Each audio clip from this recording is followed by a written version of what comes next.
আমরা আজকে চ্যাপ্টার 6 আলোচনা করব।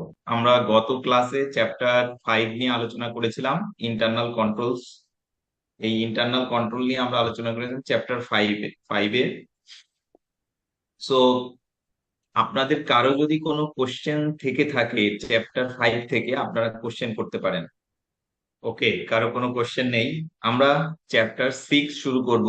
আমার কথা যদি শুনতে না পান বা স্ক্রিন দেখতে না পান, অবশ্যই আমাকে জানাবেন আপনারা। আজকে আমরা চ্যাপ্টার 6 আলোচনা করব।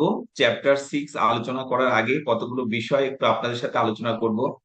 আমরা চ্যাপ্টার 6, চ্যাপ্টার 7 এবং চ্যাপ্টার 8, এই তিনটা চ্যাপ্টার যখন আপনাদের সাথে আলোচনা করব, তখন তিনটা বিষয় নিয়ে আমরা আলোচনা করার চেষ্টা করব। এই তিনটা সাবজেক্ট, সরি, তিনটা চ্যাপ্টার তিনটা ইন্টারনাল কন্ট্রোলস এর উপর। Chapter 6 revenue system, chapter 7 purchase system, এবং আপনাদের চ্যাপ্টার যে 8টা আছে সেটা হলো এমপ্লয়ি কস্ট।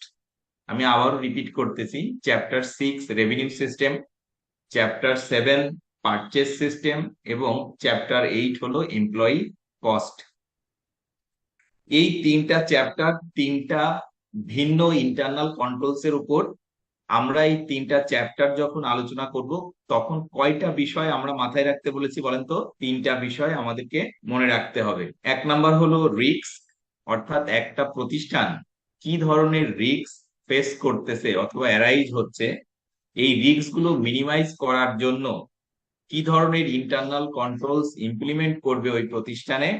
এবং আপনারা অডিটর যখন অডিট করতে যাবেন, অডিট করতে কি ধরনের অডিট প্রসিডিওরস আপনি ফলো করবেন, এই তিনটা বিষয় নিয়ে আমরা আলোচনা করব। তাহলে কি কি বললাম ভাই, কেউ বলতে পারবেন কয়টা বিষয়ের কথা আমি বলেছি? একটু ইন্টারেক্টিভ হতে হবে। স্যার একটা হলো অডিট ট্রিক্স। হুম, একটা হলো, প্রথমে বলছি কি বলেন তো, রিস্ক। সেকেন্ডটা কি বলেছি? কন্ট্রোলস। এই রিস্কটা মিনিমাইজ করার জন্য কি স্যার অডিট ধরনের প্রসিডিউর। কন্ট্রোলস আমরা কি জি স্যার, করব কন্ট্রোল, বলেন তো? সরি। ইমপ্লিমেন্ট করব। এবং লাস্টেরটা কি বলছি বলেন তো ভাই? লাস্টেরটা হলো অডিট প্রসিডিওরস। আপনারা অডিট একটা অংশ, এই ইন্টারনাল কন্ট্রোলের অডিট করার জন্য কি ধরনের অডিট প্রসিডিওরস গুলো আপনারা ফলো করবেন এই অংশের অডিট করার জন্য। ঠিক আছে, তাহলে আমরা চ্যাপ্টার 6, চ্যাপ্টার 7 এবং চ্যাপ্টার 8, এই তিনটা চ্যাপ্টার যখন পড়বো, তখন তিনটা বিষয় আমরা কি করব বলেন তো? কনসিডার করব। সবাই পেজ নাম্বার বের করেন। আপনাদের সবার কাছে অ্যাসুরেন্স ম্যানুয়ালটা আছে? জি স্যার। জি স্যার আছে। ওকে, আপনারা সবাই বের করেন page number 97। Sir 97 number page বের করেন, পেজ নাম্বার 97, রেভিনিউ সিস্টেম। জি স্যার, বের করেছেন।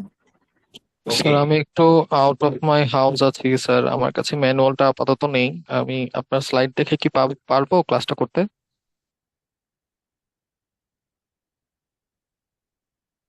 তানভীর হোসেন, আমি আপনার কোশ্চেনটা বুঝিনি অ্যাকচুয়ালি। স্যার মানে আমার কাছে আপাতত ম্যানুয়ালটা নেই, আমি বাসার একটু বাহিরে আছি। আমি কি আপনার ওকে, স্লাইড কোনো দেখলে সমস্যা নেই। ক্লাসটা বুঝতে পারবো? জি জি। জি জি, পারবেন পারবেন, কোনো সমস্যা নেই। সবার কাছে ম্যানুয়াল থাকলে ভালো হবে। আপনারা একটু ইন্টারেক্টিভ হতে হবে, সবাইকে একটু অ্যাক্টিভ হতে হবে। যাই হোক, তাহলে আমরা চ্যাপ্টার 6, এই চ্যাপ্টার 6 যখন পড়বো, তখন তিনটা বিষয় আমরা খেয়াল রাখবো। প্রথমটা হলো একটা প্রতিষ্ঠান কি ধরনের রিস্ক ফেস করতে পারে এই রেভিনিউ সিস্টেমের ক্ষেত্রে, এবং এই রিস্কটা মিনিমাইজ করার জন্য কি ধরনের ইন্টারনাল কন্ট্রোলস গুলো তারা ইমপ্লিমেন্ট করতে পারে এই রিস্ক গুলোকে মিনিমাইজ করার জন্য অথবা এলিমিনেট করার জন্য। এবং লাস্ট যেটা আমি বলেছিলাম, আপনি যখন অডিট করতে যাবেন, তখন কি ধরনের অডিট প্রসিডিওরস গুলো আপনি গ্রহণ করবেন এই অংশটুকুন অডিট করার জন্য। যাই হোক, আপনাদের সুবিধার্থে, অর্থাৎ আপনারা যাতে সহজভাবে বুঝতে পারেন, এই জন্য আমি চ্যাপ্টার 6 কে মোট 4টা ভাগে ভাগ করেছি। কয়টা ভাগে ভাগ করেছি বলেন তো, কেউ বলতে পারবেন? মোট চার। 4টা ভাগে ভাগ করেছি। ওকে, প্রথম যে অংশটুকুন, এইটাকে বলতেছি আমরা অর্ডারিং সিস্টেম। সেকেন্ড যে পার্ট, সেটাকে বলছি ডিসপ্যাচ অ্যান্ড ইনভয়েসিং। থার্ড পার্টকে বলতেছি রেকর্ডিং এবং ফোর্থ ওয়ানকে বলতেছি ক্যাশ ক্যাশ কালেকশন। তাহলে আমরা এই চ্যাপ্টারটাকে পড়ার সুবিধার্থে, বোঝার সুবিধার্থে বা কোশ্চেন যদি আসে, আমাদের যেহেতু এমসিকিউ বেসড কোশ্চেনটা বোঝার সুবিধার্থে কোন চ্যাপ্টারের কোন অংশ থেকে কোশ্চেনটা আসছে সেটা যাতে সহজে আইডেন্টিফাই করতে পারেন, এই কারণে আমি এই চ্যাপ্টার 6 কে মোট 4টা ভাগে ভাগ করছি। প্রথম অংশটুকুনকে বলবো আমরা অর্ডারিং সিস্টেম, সেকেন্ডটাকে বলছি ডিসপ্যাচ এন্ড ইনভয়েসিং, থার্ডটাকে বলতেছি রেকর্ডিং এবং ফোর্থটাকে বলছি ক্যাশ কালেকশন। তাহলে এই প্রত্যেকটা অংশের জন্য আমরা দেখার চেষ্টা করব কি ধরনের রিস্ক একটা অর্গানাইজেশন ফেস করতে পারে, এই রিস্কটা মিনিমাইজ করার জন্য কি ধরনের ইন্টারনাল কন্ট্রোলস গুলো ইমপ্লিমেন্ট করবে, এবং আপনি যখন অডিট করতে যাবেন তখন কি ধরনের অডিট প্রসিডিওরস গুলো আপনি ফলো করবেন। সবার কাছে ক্লিয়ার? বুঝছেন আপনারা? Yes, Yes, sir. sir. Yes, sir. ওকে, তাহলে আমি আবার একটু রিপিট করতেছি, এটা অত্যন্ত গুরুত্বপূর্ণ। আমরা বলছি যখন আমরা ইন্টারনাল কন্ট্রোলস গুলো আলোচনা করব, একটা প্রতিষ্ঠানের বিভিন্ন ইন্টারনাল কন্ট্রোলস নিয়ে আলোচনা করব, অর্থাৎ চ্যাপ্টার 6, চ্যাপ্টার 7 এবং চ্যাপ্টার 8, এই তিনটা চ্যাপ্টার যখন আমরা পড়বো বা বোঝার চেষ্টা করব, বা এখান থেকে যখন কোশ্চেন আসবে আমরা আনসার দিব, তখন তিনটা বিষয় আমরা মাথায় রাখবো। একটা হলো রিস্ক, এই ইন্টারনাল কন্ট্রোলটা কেন ইমপ্লিমেন্ট করবে একটা প্রতিষ্ঠান, অর্থাৎ একটা প্রতিষ্ঠান কি ধরনের রিস্ক ফেস করতেছে বা অ্যারাইজ হচ্ছে, যে রিস্ক গুলো প্রথমে কি করবে ওই অর্গানাইজেশন আইডেন্টিফাই করবে, সেই রিস্ক গুলো মিনিমাইজ করার জন্য অথবা এলিমিনেট করার জন্য তারা কি করবে, বিভিন্ন ধরনের ইন্টারনাল কন্ট্রোলস ইমপ্লিমেন্ট করবে, এবং আপনি যখন অডিট করতে যাবেন তখন কি ধরনের অডিট প্রসিডিওরস গ্রহণ করবে এই সাউন্ড ক্লিয়ার অংশটুকু বোঝা অডিট যাচ্ছে না করার স্যার। জন্য। আমার কথা কি অন্যরা শুনতে পাচ্ছেন? হ্যাঁ, শুনতে পাচ্ছি ক্লিয়ার স্যার। আছে স্যার স্যার। স্যার শুনতে Yes, পাচ্ছি স্যার, শুনতে ক্লিয়ার। পাচ্ছি। স্যার ক্লিয়ার আছে, Okay. ভয়েস ক্লিয়ার আছে। স্যার ভয়েস ক্লিয়ার ওকে আছে। ওকে, Clear, তাহলে sir. আব্দুল্লাহ সম্ভবত আপনার প্রবলেম, একটু দেখেন চেক করে নেটওয়ার্ক। এখন আমরা স্পেসিফিক্যালি চ্যাপ্টার 6 পড়বো, যেটাকে বলছি রেভিনিউ সিস্টেম। এই চ্যাপ্টারটাকেও আমরা 4টা ভাগে ভাগ করছি আপনাদের বোঝানোর জন্য। এই প্রত্যেকটা অংশ থেকে আপনাদের কোশ্চেন আসতে পারে, আপনারা একটু ভালোভাবে পড়বেন, বুঝবেন। প্রথম যে অংশটুকুন এটাকে বলতেছি অর্ডারিং সিস্টেম, সেকেন্ডটাকে বলছি ডিসপ্যাচ এন্ড ইনভয়েসিং, থার্ডটাকে বলতেছি রেকর্ডিং এবং ফোর্থ ওয়ানকে বলছি ক্যাশ কালেকশন। প্রত্যেকটা অংশের জন্যই আমরা তিনটা বিষয় মাথায় রাখবো। অর্ডারিং সিস্টেমের ক্ষেত্রে একটা প্রতিষ্ঠান কি ধরনের রিস্ক ফেস করতে পারে, এই রিস্কটা মিনিমাইজ করার জন্য তারা কি ধরনের ইন্টারনাল কন্ট্রোলস ইমপ্লিমেন্ট করবে, এবং আপনি যখন অডিট করতে যাবেন তখন কি ধরনের অডিট প্রসিডিওর গ্রহণ করবেন। ঠিক একইভাবে ডিসপ্যাচ এন্ড ইনভয়েসিং এর ক্ষেত্রেও একটা প্রতিষ্ঠান কি ধরনের রিস্ক ফেস করতেছে, এই রিস্কটা মিনিমাইজ করার জন্য কি ধরনের ইন্টারনাল কন্ট্রোলস ইমপ্লিমেন্ট করবে, এবং আপনি যখন অডিট করতে যাবেন ঠিক কি ধরনের অডিট প্রসিডিওরস গুলো গ্রহণ করবেন।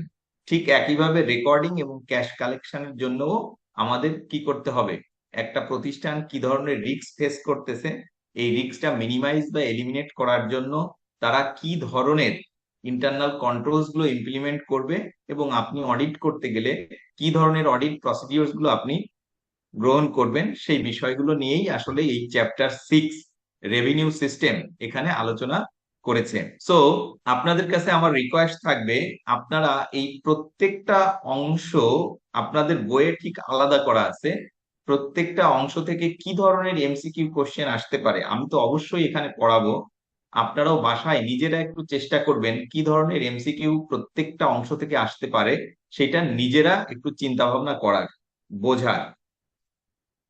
যাই হোক, তাহলে এখন আমরা প্রথম অংশ অর্ডারিং সিস্টেম এটা নিয়ে আলোচনা করব। একটা প্রতিষ্ঠানের রেভিনিউ সিস্টেমের জন্য যে ইন্টারনাল কন্ট্রোলস ইমপ্লিমেন্ট করবে, সেই ক্ষেত্রে অর্ডারিং সিস্টেমের ক্ষেত্রে কি ধরনের রিস্ক তারা ফেস করতে পারে। সো আপনাদের বইয়ের টেক্সটে যাওয়ার আগে আমি তো গত ক্লাসে অর্থাৎ চ্যাপ্টার 5 যখন নিয়েছি তখন আমি বলেছিলাম আমি প্রত্যেকটা চ্যাপ্টারের প্রত্যেকটা টপিকস, প্রত্যেকটা এক্সাম্পল, প্রত্যেকটা ইন্টারেক্টিভ কোশ্চেন, প্রত্যেকটা সেলফ টেস্ট আমি কভার করব। এবং আমি গত 2টা ক্লাসে চ্যাপ্টার 5 যখন শেষ করেছি, আমি চেষ্টা করেছি প্রত্যেকটা অংশ শেষ করার আমি চেষ্টা করেছি। সো এই চ্যাপ্টার 6 এর আপনাদের যে আলোচনা আছে চ্যাপ্টার 6 এ, আমরা টেক্সট বইয়ে যেটা আছে সেই আলোচনায় যাওয়ার আগে আমরা প্র্যাকটিক্যালি একটু বোঝার চেষ্টা করি যে একটা প্রতিষ্ঠান অর্ডারিং সিস্টেমের ক্ষেত্রে কি ধরনের রিস্ক ফেস করতে পারে। যদি আপনারা অডিট করতে যান, আমি বিশ্বাস করি আপনারা বিভিন্ন সিএ ফার্মে কর্মরত আছেন এবং অনেকেই হয়তোবা বিভিন্ন প্রতিষ্ঠান অডিট করার সুযোগ পেয়েছেন। সো একটা প্রতিষ্ঠান, এখন আপনি চিন্তা করেন একটা প্রতিষ্ঠানের পার্সপেক্টিভে, মনে করেন XYZ একটা কোম্পানি, এই কোম্পানিটা অর্ডার গ্রহণ করার ক্ষেত্রে কি ধরনের রিস্ক ফেস করবে, সেক্ষেত্রে কি হতে পারে। অর্ডার গ্রহণ করার ক্ষেত্রে কি হয়, একটা প্রতিষ্ঠান কি করে, প্রথমে তারা তাদের কাস্টমার যারা আছে এদেরকে এনলিস্ট করে, অর্থাৎ ওই কাস্টমারের বিভিন্ন তথ্য উপাত্ত, যেমন ওই প্রতিষ্ঠান যখন কোনো কাস্টমারকে এনলিস্ট করবে, ওই কাস্টমারের লিগ্যাল ডকুমেন্ট যেমন ট্রেড লাইসেন্স, ভ্যাট, টিন, এই ধরনের লিগ্যাল যে ডকুমেন্টস আছে সেই তথ্য উপাত্তগুলো সংগ্রহ করতে পারে। তারপর এই কাস্টমারটা সঠিক সময়ে তার অর্থ পরিশোধ করতে পারবে কিনা, সেই কারণে তার ক্রেডিট রেটিং, এই তথ্য উপাত্ত সংগ্রহ করতে পারে। তাদের ব্যাংকারের কাছ থেকে বিভিন্ন তথ্য উপাত্ত সংগ্রহ করতে পারে। অবজেক্টিভটা কি, তারা এই কাস্টমারদেরকে এনলিস্ট করতেছে, এদের কাছ থেকেই কি নিবে, অর্ডারটা গ্রহণ করবে এবং এদেরকেই প্রোডাক্টটা কি করবে, ডেলিভারি করবে। যাই হোক, তাহলে এখন আমরা আপনাদের বইতে ফিরে যাই। এই অর্ডারিং সিস্টেমের ক্ষেত্রে কি ধরনের রিস্ক একটা প্রতিষ্ঠান ফেস করতে পারে সেই সম্পর্কে কিছু বর্ণনা আপনাদের বইতে দেওয়া আছে, আমরা দেখার চেষ্টা করি। 1 নাম্বার বলছে, orders may be taken from customers who are not able to pay. বলতেছে কাস্টমারদের কাছ থেকে কি নিতে পারে, অর্ডার নিতে পারে, এমন একজন কাস্টমারের কাছ থেকে অর্ডার গ্রহণ করলো who are not able to pay, যে আসলে টাকাই পরিশোধ করতে পারলো না। তাহলে আপনাকে খেয়াল রাখতে হবে ভাই, কি খেয়াল রাখতে হবে, আপনি কিন্তু রেভিনিউ সিস্টেমের ক্ষেত্রে, অর্ডারিং এর ক্ষেত্রে একটা প্রতিষ্ঠান কি ধরনের রিস্ক ফেস করে সেই বিষয় নিয়ে আপনি পড়তেছেন। তো প্রথমেই আপনি চিন্তা ভাবনা করবেন অর্ডারিং সিস্টেমের ক্ষেত্রে একটা প্রতিষ্ঠান কি ধরনের রিস্ক ফেস করতে পারে। তো এখানে বলতেছে, প্রথম যে রিস্কের কথা বলতেছে orders may be taken from customers who are not able to pay. কাস্টমারের কাছ থেকে আপনি অর্ডার গ্রহণ করলেন কিন্তু ওই কাস্টমার আপনার টাকা পরিশোধ করতে পারলো না, তাহলে এটা একটা প্রতিষ্ঠানের জন্য রিস্ক কি রিস্ক না, ঠিক কিনা ভাই? এটা কি রিস্ক নাকি রিস্ক না, কি মনে হয় আপনাদের? স্যার রিক্স এটা এটা রিস্ক, এটা অবশ্যই রিস্ক স্যার। এটা রিস্ক। টাকা যদি পরিশোধ করতে না পারে তাহলে প্রতিষ্ঠান কি স্মুথলি অপারেট করতে পারবে? পারবে না। তো যাই হোক, আপনাদের বইয়ের পেজ নাম্বার 99, আমি আবারও বলতেছি, আমি কিন্তু বারবার রিপিট করতেছি, আমার পূর্ববর্তী ক্লাস অর্থাৎ যখন চ্যাপ্টার 5টা আমি পড়িয়েছি তখনও আপনাদেরকে বলেছি, আমি কিন্তু বারবার রিপিট করি যাতে আপনারা মনে রাখতে পারেন। এবং আমি কিন্তু একেবারে বইয়ের কোন পেজ থেকে বলতেছি সেই পেজটাও আমি কিন্তু বলে দেই। সো আপনারা একটু সবাই বের করবেন পেজ নাম্বার 99, এই 99 পেজ থেকে আমি পড়াচ্ছি। এখানে রিস্ক সম্পর্কে বর্ণনা দেওয়া আছে অর্ডারিং সিস্টেমের ক্ষেত্রে। তাহলে 1 নাম্বার পেলাম আমরা, অর্ডারস মে বি টেকেন। तो हमारे will prefer actually systematic chala on that slide. আচ্ছা, এখানে হোস্ট কে আছেন? স্যার আমরা আছি এখানে। ওকে, সো একটু ওই মিউট করে দিতে হবে যারা আসলে ক্লাস রিলেটেড যদি কোনো কথাবার্তা না বলে সেক্ষেত্রে। জি স্যার। ওকে, তো 1 নম্বরে বলছে যে orders may be taken from customers who are not able to pay. এটা আমাদের জন্য একটা রিস্ক। কাস্টমার যদি সঠিক সময়ে টাকা পরিশোধ করতে না পারে তাহলে প্রতিষ্ঠানটা স্মুথলি অপারেট করতে পারবে না, এটা একটা রিস্ক। আমরা কিন্তু এখন রিস্ক গুলো আইডেন্টিফাই করতেছি। একটা প্রতিষ্ঠান কি ধরনের রিস্ক ফেস করতে পারে অর্ডারিং এর ক্ষেত্রে, সেইটা নিয়ে আমরা আলোচনা করতেছি। সেকেন্ডটা বলছে orders may be taken from customers who are unlikely to pay for a long time. Second রিস্কের কথা বলছে যে অর্ডারস আপনি গ্রহণ করলেন, orders may be taken from customer who are unlikely to pay for a long time. সে আসলে অনেক সময় নিচ্ছে টাকাটা পরিশোধ করতে। তাহলে এটা আপনার প্রতিষ্ঠানের জন্য একটা রিস্ক কি রিস্ক না? কি মনে হয় আপনাদের? আপনি যদি সঠিক সময় টাকা না পান, তাহলে আপনি কি আপনার অপারেশনটা স্মুথলি চালাইতে পারবেন? ওয়ার্কিং ক্যাপিটাল কি কোনো প্রবলেম হবে না? হবে কি হবে না? কি মনে হয়? জি স্যার অবশ্যই পাবেন। রাইট, এই জন্য বলছে orders may be taken from customer who are unlikely to pay for a long time. কোনো একটা কাস্টমারের কাছ থেকে আপনি অর্ডার গ্রহণ করলেন, এটা অনেক সময় নিল এই টাকাটা পরিশোধ করতে। থার্ড বলছে orders may not be recorded properly and therefore not fulfilled and customer might be lost. বলছে আপনি অর্ডার গ্রহণ করলেন কাস্টমারের কাছ থেকে, এটা আপনি প্রপারলি রেকর্ড করলেন না।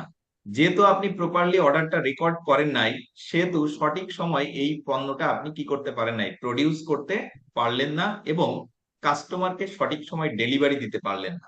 সেক্ষেত্রে কি হবে? কাস্টমার কি ডিসস্যাটিসফাইড হবে না আপনার উপর? কি মনে হয়? কাস্টমার রাইট, অর্ডার দিয়েছে কিন্তু সঠিক সময় সে প্রোডাক্টটা পেল না। দেখেন, কাস্টমার যদি ডিসস্যাটিসফাইড হয় তাহলে এটা প্রতিষ্ঠানের ক্ষতির কারণ হতে পারে। কারণ মার্কেটে তো আপনি একা বিজনেস করতেছেন না, আপনার কম্পিটিটর আছে। যদি ওই কাস্টমার আপনার কাছ থেকে সঠিক সময়ে পণ্য না বা সেবা না পায়, তাহলে সে কি করতে পারে? সুইচ করতে পারে এবং আপনার কম্পিটিটর যে আছে তার কাছে সে চলে যেতে পারে। এই জন্য বলছে orders may not be recorded properly and therefore not fulfilled and customers might be lost. আপনি অর্ডার গ্রহণ করলেন, সঠিকভাবে এটা রেকর্ড করলেন না, যার ফলে কি হলো, কাস্টমারকে আপনি সঠিক সময় ডেলিভারি দিতে পারলেন না এবং কাস্টমার এই কারণে ডিসস্যাটিসফাইড হলো এবং সে সুইচ করে সে আপনার কম্পিটিটরের কাছে চলে গেল। সো এটা প্রতিষ্ঠানের একটা ক্ষতির কারণ হতে পারে।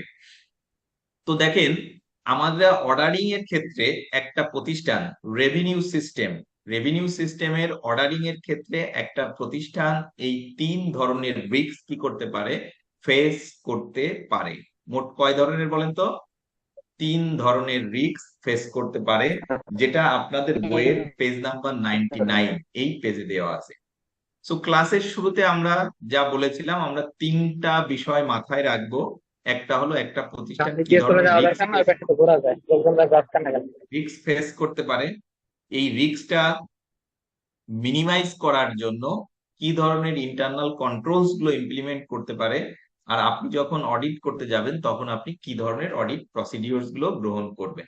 সো আমরা চ্যাপ্টার 6 এর রেভিনিউ সিস্টেমের প্রথম যে অংশটা অর্ডারিং সিস্টেম, এই ক্ষেত্রে একটা প্রতিষ্ঠান কি ধরনের রিস্ক ফেস করতে পারে সেই রিস্ক গুলো নিয়ে আলোচনা করলাম।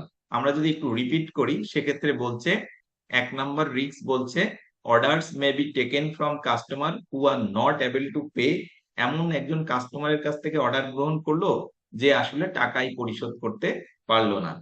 সেকেন্ডটা বলছে orders may be taken from customer who are unlikely to pay for a long time। অন্য আরেকজনের কাছ থেকে নিল, সে কি করলো? সে অনেক দিন সময় নিল টাকা পরিশোধ করতে। এবং লাস্ট ওয়ান বলছে orders may not be recorded properly and therefore not fulfilled and customers might be lost। Order সঠিক সময় গ্রহণ করেছেন কিন্তু আপনি রেকর্ড করেন নাই, যার ফলে কি হয়েছে? পণ্যটা প্রডিউস করতে পারেন নাই এবং আপনি সঠিক সময় ডেলিভারি দিতে পারেন নাই। এই কারণে কি হয়েছে? কাস্টমার লস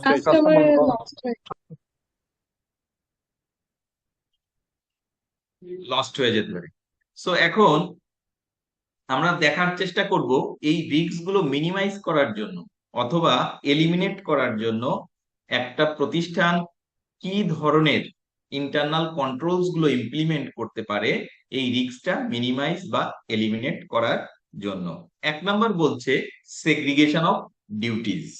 এই সেগ্রিগেশন অফ ডিউটিজ নিয়ে আমি ইন ডিটেলস আলোচনা করেছি চ্যাপ্টার 5-এ। তারপর এখানে আবার বলছি, সেগ্রিগেশন অফ ডিউটিজ বলতে বোঝাচ্ছে যখন একটা প্রসেসে একাধিক লোক কি থাকে, জড়িত থাকে। অর্থাৎ কোনো একটা ট্রানজেকশনের ক্ষেত্রে কেউ একজন ইনিশিয়েট করবে, কেউ একজন রিকমেন্ড করবে, কেউ একজন অ্যাপ্রুভ করবে। সো এই যে প্রসেসে একাধিক ব্যক্তি জড়িত, একে বলতেছে সেগ্রিগেশন অফ ডিউটিস। সো এখানে বলছে যদি সেগ্রিগেশন অফ ডিউটিস ইমপ্লিমেন্ট করে একটা প্রতিষ্ঠান, তাহলে উপরের যে রিস্ক গুলো নিয়ে আমরা আলোচনা করেছি, এই রিস্ক গুলো কি করা যাবে, মিনিমাইজ করা যাবে বা এলিমিনেট করা যাবে। সেকেন্ডটা বলছে authorisation of credit terms to customers. কাস্টমারদেরকে যে ক্রেডিট টার্ম এই ফ্যাসিলিটিটা দেয়া হবে, এটা প্রপারলি অথরাইজ করতে হবে। অর্থাৎ একটা প্রতিষ্ঠানের যে পলিসি বা প্রসিডিওরস গুলো আছে, এই পলিসি বা প্রসিডিওরস গুলো ফলো করেই তাকে ক্রেডিট টার্মসটা অথরাইজ করা হচ্ছে কিনা সেটা এনশিওর করতে হবে। একজন কাস্টমারকে মনে করেন ক্রেডিট টার্মটা অ্যালাউ করা হলো, সে যদি পণ্য ক্রয় করে তাকে 40% ক্রেডিটে দেয়া হবে এবং তাকে 1 মাস সময় দেয়া হবে।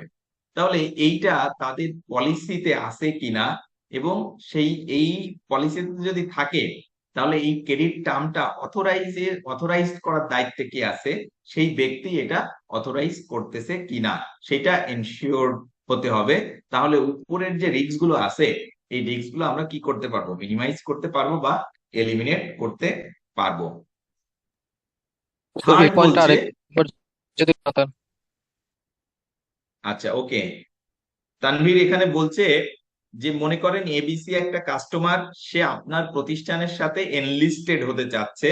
তো এনলিস্ট করার সময় তাকে আপনি ক্রেডিট টার্মস অ্যালাউ করবেন, অর্থাৎ বাকি কতদিন দিবেন সেটা বলতে বোঝাচ্ছে। সো আপনি তার বিভিন্ন ডকুমেন্ট, তথ্য উপাত্ত এগুলো দেখার পর মনে করলেন যে তাকে আমরা 20% অন ক্রেডিটে দিতে পারি, অর্থাৎ 100 টাকা বিক্রি করলে 80 টাকা নগদে সে পে করবে, বাদ বাকি 20 টাকা সে ক্রেডিটে পে করবে।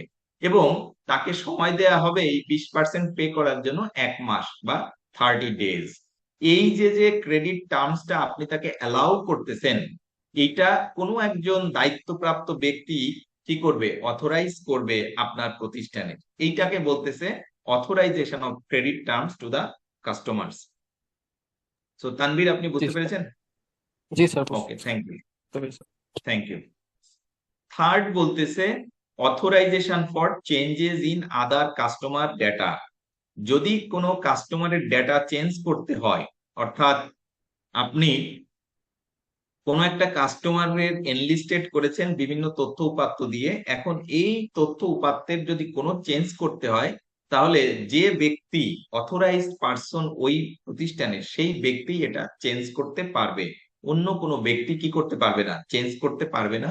এটা যদি আপনি এই কন্ট্রোলটা ইমপ্লিমেন্ট করেন, তাহলে রিস্কটা মিনিমাইজ করা যাবে।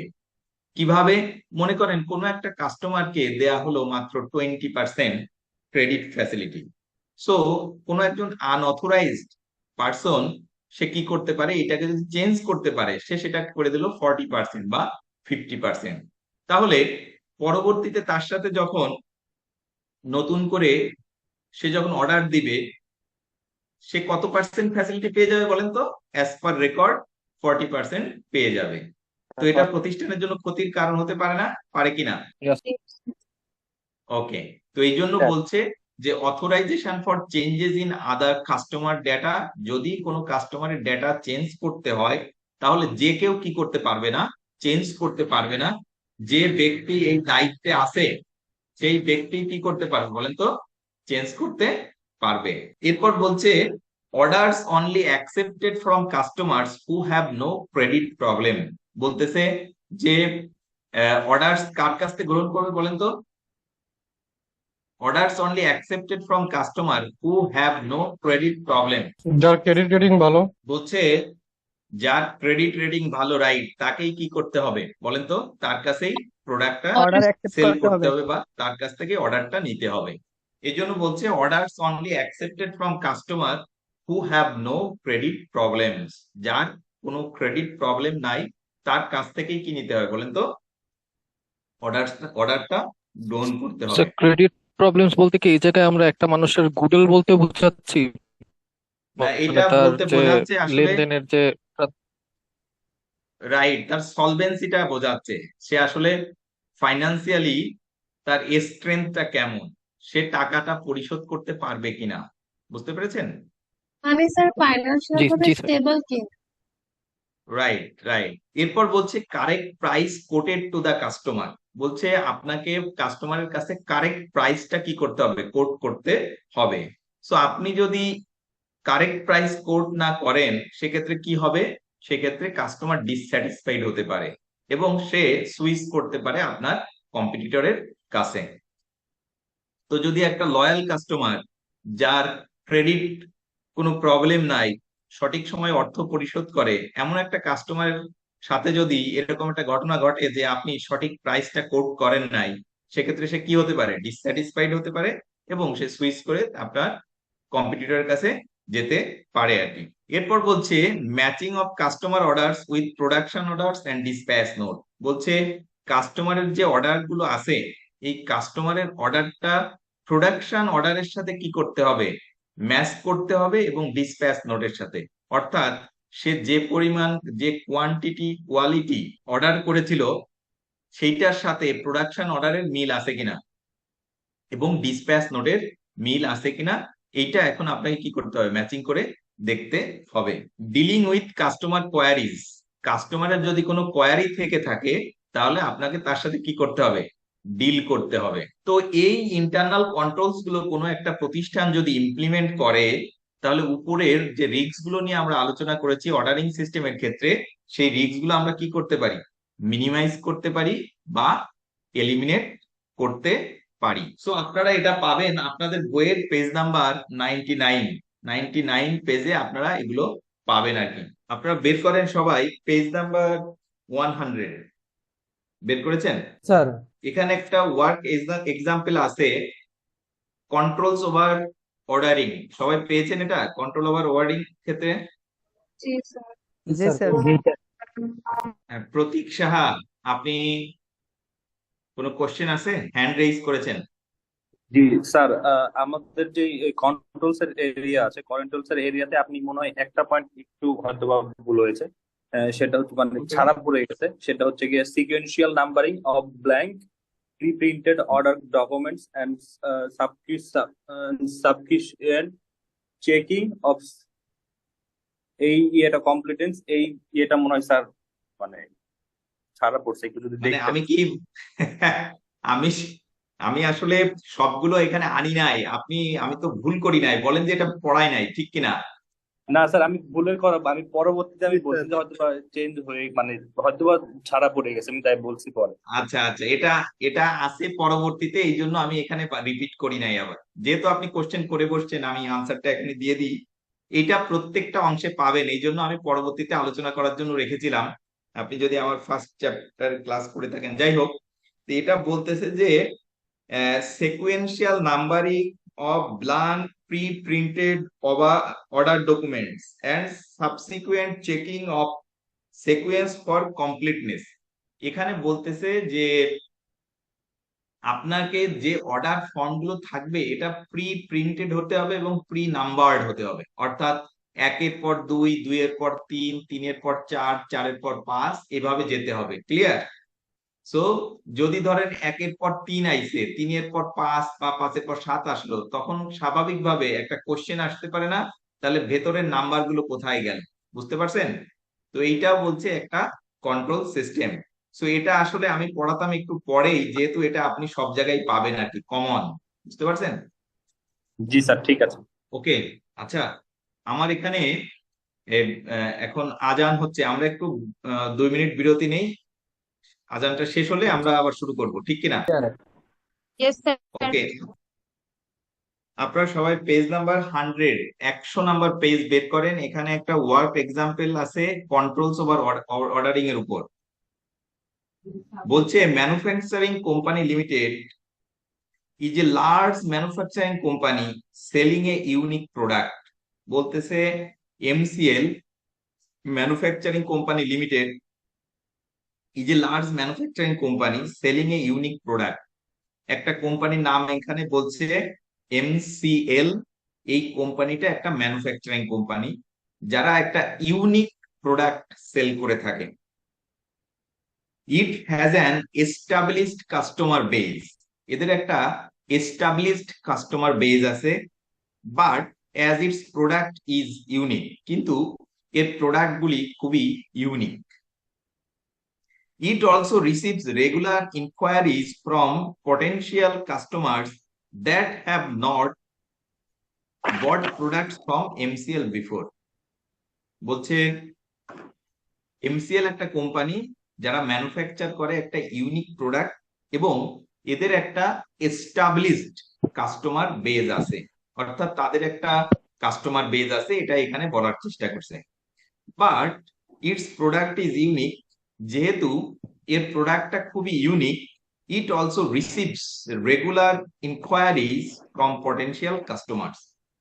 যদিও এটা একটা স্ট্রং কাস্টমার বেজ আছে, কিন্তু এদের প্রোডাক্টটা ইউনিক হওয়ার কারণে পটেনশিয়াল কাস্টমাররাও এদেরকে কোয়ারি করে আর কি, বিভিন্ন ধরনের কোয়ারি করে, যারা এখনো তাদের কাছ থেকে কোনো পণ্য ক্রয় করে নাই। In respect of such new customers, MCL has a significant risk of taking orders from customers who might not be able to pay। বলছে in respect of such new customers, এই নতুন কাস্টমারের ক্ষেত্রে বলছে MCL has a significant risk of taking orders from customer who might not be able to pay। বলতেছে যে এই যে নতুন কাস্টমার্স গুলো যাদের কাছে এখন কোনো পণ্য বিক্রি করে নাই, যদি এদের কাছ থেকে কোনো পণ্যের অর্ডার গ্রহণ করে, তাহলে সিগনিফিকেন্ট একটা রিস্ক থাকতে পারে যে একটা অংশ তারা সঠিক সময়ে পে নাও করতে পারে। এই রিস্কটা তারা আইডেন্টিফাই করেছে। In order to mitigate this risk, MCL should put the following controls in the place। বলছে ওকে, যেহেতু তারা একটা রিস্ক আইডেন্টিফাই করেছে, এই রিস্কটা মিনিমাইজ করার জন্য তারা কিছু কন্ট্রোলস এর কথাও চিন্তা ভাবনা করতেছে, যেটা তারা ইমপ্লিমেন্ট করতে পারে। এক নাম্বার বলছে MCL should have a policy of obtaining credit checks on all new customers from a reputable credit agency such as Dun and Bradstreet। তো বলছে যে MCL এর একটা পলিসি নিতে পারে। কি পলিসি নেবে? MCL should have a policy of obtaining credit check, তারা ক্রেডিট চেক করতে পারে ফর অল নিউ কাস্টমার, সমস্ত নিউ কাস্টমারের ক্ষেত্রেই তাদের ক্রেডিটটা তারা চেক করবে। এই জন্য কি করতে পারে, তারা সবার কাছ থেকে ক্রেডিট রেটিং, এই তথ্য তাদের সবার কাছ থেকে চাইতে পারে। সেকেন্ডটা বলছে MCL should ensure that it sets limited credit terms for new customers। বলছে নতুন কাস্টমারের ক্ষেত্রে তারা যদি কোনো ক্রেডিট অ্যালাউ করে, সেক্ষেত্রে সেটা কি হবে, খুব লিমিটেড টার্মে তারা এটা অ্যালাউ করবে। such as a low credit limit or short credit period। Example বলছে লো ক্রেডিট লিমিট, ধরেন 5%, 2 to 5% দিল বা তার কম, অথবা বলছে শর্ট পিরিয়ড, পিরিয়ডটা যেমন 7 days। সবই ইংলিশ তো।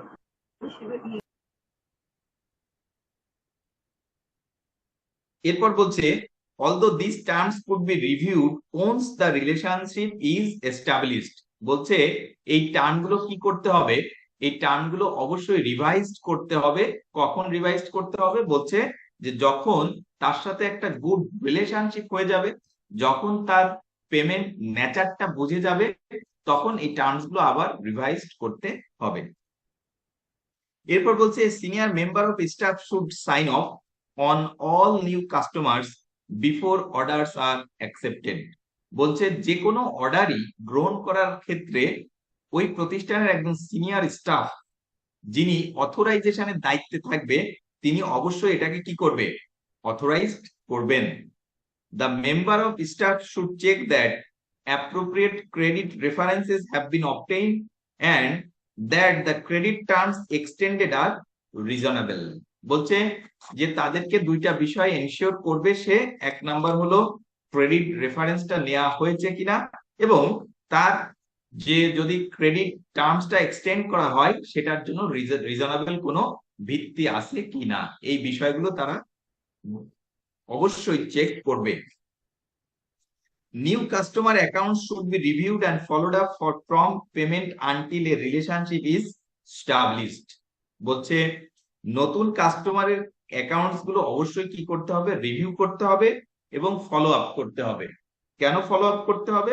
বলছে যে until a relationship is established, যতক্ষণ না তাদের সাথে একটা গুড রিলেশনশিপ হচ্ছে ততক্ষণ পর্যন্ত কি বলছে এখানে কতগুলো বিষয় বলছে যে অবশ্যই তাদের সাথে কতগুলো বিষয় চেক করতে হবে। তার ভিতরে 1 নাম্বার বলছে যে তার ক্রেডিট টার্মস গুলো ঠিক আছে কিনা, যেটা উপরেই আলোচনা করেছে আর কি।